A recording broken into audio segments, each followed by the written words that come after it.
हम देख रहे हैं यूनिट प्लान। इसके पहले हमने जो तो वीडियो बनाए थे वो यूनिट प्लान के प्रारूप के ऊपर थे, तो मुझे आशा है कि आपको समझ में आए होंगे।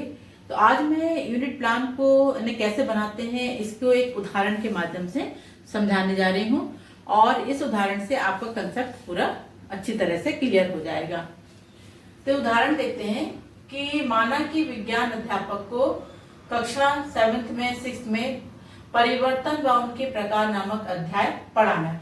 मतलब एक अध्याय है, जैसे कि छोटी कक्षाओं में अध्याय 1, अध्याय 2 ऐसा लिखा रहता है।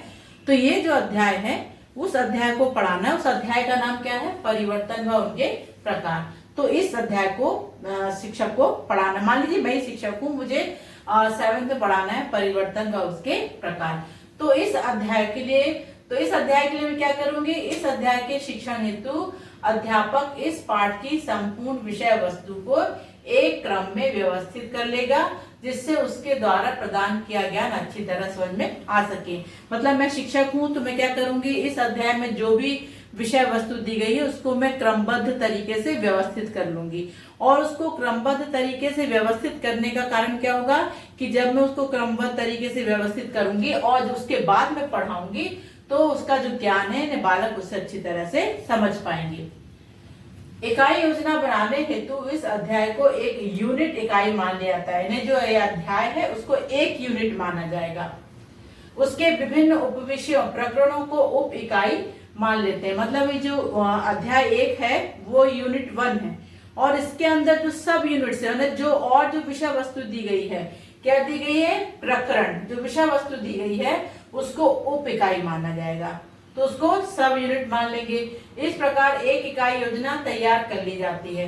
अतः परिवर्तन व उनके प्रकार नामक अध्याय को एक इकाई मान लिया जाएगा, और इस इकाई का शिक्षण करने हेतु इसकी संपूर्ण विषय वस्तु को 8 उप इकाइयों में विभाजित कर लिया जाएगा, और इस 8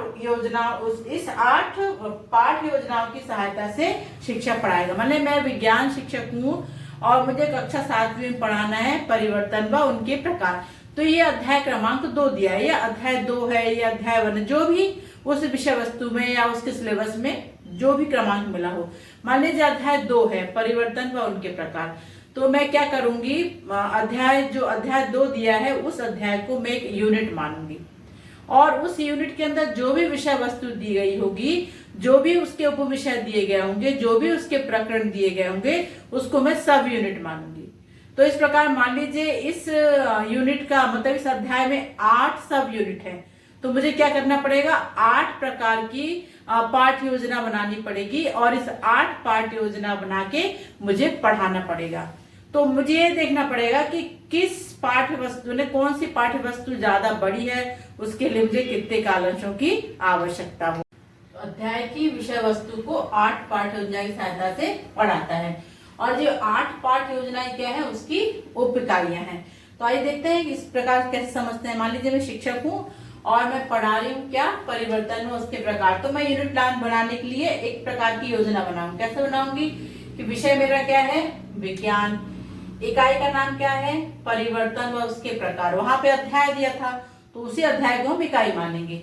इकाई का नाम है परिवर्तन व उसके प्रकार। कक्षा 7th, उप इकाइयों की संख्या 8। मतलब कि उसकी जो विषय वस्तु थी तो उस विषय वस्तु को मैंने 8 उप इकाइयों में बांटा। तो जो विषय वस्तु को मैंने 8 उप इकाइयों में बांटा या 8 भागों में बांटा, और उसको मैंने 8 पाठ योजना बनाई, तो जो 8 पाठ योजना बनाई है वही हमारी उप इकाइयां हैं। तो उप इकाइयों की संख्या हुई 8। कुल कालांशों की संख्या 8, क्योंकि उप इकाइयां 8 है तो 8 पाठ योजना बनी, इसलिए कुल कालांशों की संख्या कितनी हो गई? 8। अवधि कितनी हो गई? 35 मिनट, यानी 35 मिनट का समय रहता है। तो अब हम उसको ऐसे जमाएंगे जो हमने पिछले वीडियो में देखा था। तो उसमें पहला था उप इकाइयां और प्रकरण, फिर उसके बाद था शिक्षण बिंदु, फिर उसके बाद था व्यवहारगत परिवर्तन, फिर शिक्षक प्रक्रिया संस्तुतियां थी तो उसमें शिक्षण कार्य था, और विद्यार्थियों का कार्य था, और सहायक शिक्षण सामग्री थी। तो जो पहले का जो कॉलम था वो इस प्रकार बनेगा कि उप इकाइयां क्या है। पहला जैसे हमने पहला जो हमने पाठ्य योजना बनाई किस पे बनाई, नियमित तथा अनियमित परिवर्तन। तो नियमित तथा अनियमित परिवर्तन को पढ़ाने के लिए मुझे एक कालांश की जरूरत है, तो मैंने 1 लिख दिया। इसी प्रकार दूसरा जो हमारा दूसरी जो उप इकाई है वह है रासायनिक व भौतिक परिवर्तन, तो उसके लिए भी हमें एक कालांश की आवश्यकता, तो मैंने 1 लिख दिया। तीसरी है तीव्र व मध्य परिवर्तन, उसके लिए मैंने 1 लिख दिया, क्योंकि इनके लिए केवल एक ही कालांश बहुत है। तो इस प्रकार हमने 8 पाठ्य योजना बनाई, और इस 8 पाठ्य योजना जो बनाई यही हमारी उप इकाइयां हैं, और इन 8 को पढ़ाने के लिए हमें 8 कालांश की जरूरत है, क्योंकि हर एक उप इकाई के लिए एक कालांश लिखा गया है। तो इस प्रकार क्या होगा कि हर जो उप इकाई है उसको पढ़ाने के लिए एक कालांश की संख्या हो गई, और टोटल हमें इस परिवर्तन व उसके प्रकार को पढ़ाने के लिए 8 कालांशों की आवश्यकता होगी। तो इस प्रकार शिक्षक क्या करता है और अपना प्लान बना लेता है। इसके बाद का जो कॉलम आता है उसमें क्या लिखा जाता है, उद्देश्य लिखा जाता है, शिक्षण बिंदु लिखी जाती है कि इसको पढ़ाने के शिक्षण बिंदु क्या क्या होंगे, फिर इसको पढ़ाने का क्या उद्देश्य है, क्या व्यवहारगत परिवर्तन आएगा, मतलब शिक्षक पढ़ा रहा है तो उससे बालकों में क्या परिवर्तन आएगा, कौन से प्रकार का परिवर्तन है, ज्ञानात्मक परिवर्तन है, भावात्मक परिवर्तन है। क्योंकि यदि आपने शिक्षा के उद्देश्य पता है तो आप लिख लोगे कि ज्ञानात्मक उद्देश्य है इसके, ना ज्ञानात्मक उद्देश्य में भी 4 पॉइंट हैं, तो उसका एक हमें अलग से आपको एक वीडियो बना के समझाऊंगी कि उद्देश्य या व्यवहारगत परिवर्तन किस आधार पर देखे जाते हैं।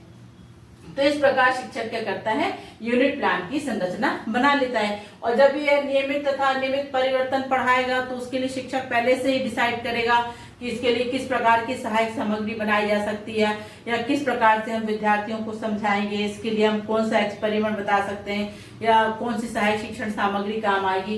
तो पहले से ही डिसाइडेड रहता है, और शिक्षक जाके उस शिक्षण सामग्री का प्रयोग करके विद्यार्थियों को पढ़ाता है। तो इस प्रकार हमने देखा, उदाहरण के माध्यम से समझा कि इकाई योजना किस प्रकार बनाई जाती है। तो आज बस यहीं तक, मिलते हैं अगले वीडियो में। Thank you.